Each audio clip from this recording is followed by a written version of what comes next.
l'époque, les web-séries, c'était le meilleur endroit pour s'exprimer sans argent, on va dire, essayer de développer des idées. Il y avait tout à créer sur Internet quand j'ai commencé il y a plus de 10 ans.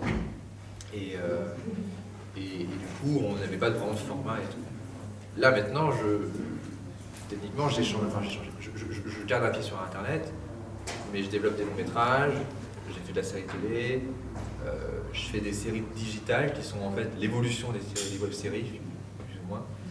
Donc voilà, quoi. Je fais aussi des courts métrages, des livres. Je me suis diversifié. C'était la seule chose qui m'était accessible à mon niveau quand j'ai débuté. Parce que même si je commençais à travailler plus ou moins pour la télé, j'étais auteur de séries en développement qui ne se faisaient pas. Une série comme Le Vice sans futur n'aurait jamais pu exister à la télé française ou au cinéma. Il a fallu que je le fasse dans le format qui m'était le plus accessible, où je pouvais avoir personne qui me dise non, ça marche pas, quoi, un mec du futur et tout. Donc j'ai pris ce chemin-là pour le faire exister, quoi.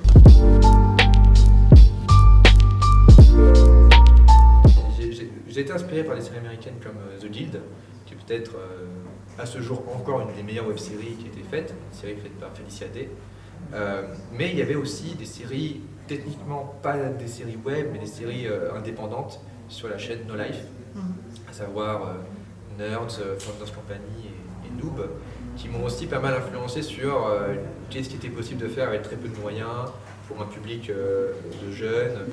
Donc il y avait quand même des choses qui existaient à ce moment-là, même si techniquement le terme web-série n'existait pas vraiment.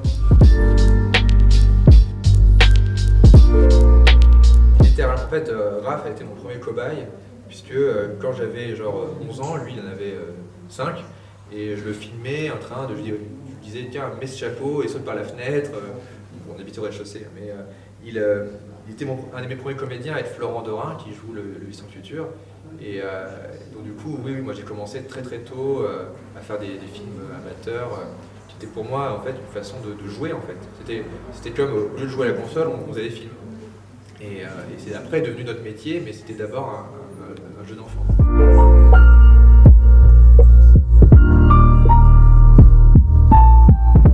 Quand j'ai commencé à faire des vidéos sur Internet, je cherchais peut-être maladroitement à faire le buzz, à essayer de m'adapter à des tendances, ou me dire ah ok ça peut peut-être parler aux gens et tout, donc je faisais des parodies. Et Le Vice sans futur, c'était la première fois où je m'étais dit ok, je vais essayer de ne pas chercher à plaire à qui que ce soit à part à moi-même, en faisant un truc qui me ressemble, avec des thématiques qui me plaisent et un univers que je connais, à savoir la science-fiction. Et donc ça m'a surpris de voir que c'est ça qui a le plus marché en fait, c'est en étant le plus vrai envers moi-même que j'ai pu toucher d'autres gens.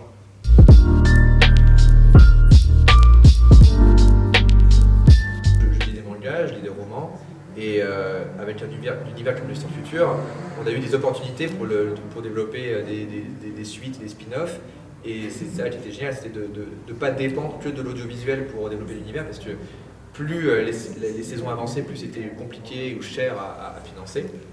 Et le fait d'avoir pu faire des romans et des mangas, des BD, tout ça, ça a permis de faire vivre l'univers en attendant de faire financer des suites.